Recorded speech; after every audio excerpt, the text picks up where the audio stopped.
Hello everyone, in today's video I'll show you how to close trade on Kraken, step by step.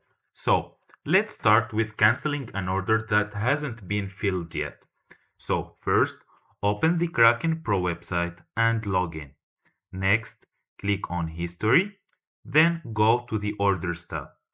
Here you will see all your active orders. You can also use the search bar to find a specific trading pair, like BTC/USD.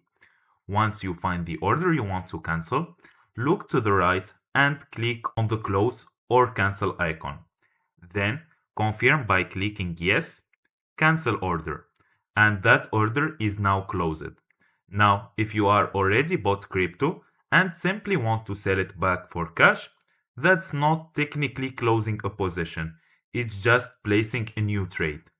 To do this, open the trading pair you want, select Sell, enter the amount in crypto or cash, and confirm the sell order.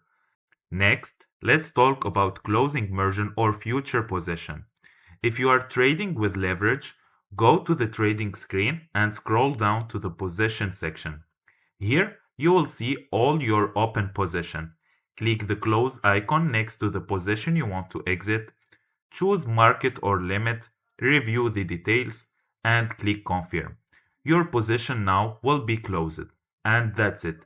If you find this video helpful, don't forget to like and subscribe in the channel. Thank you for watching.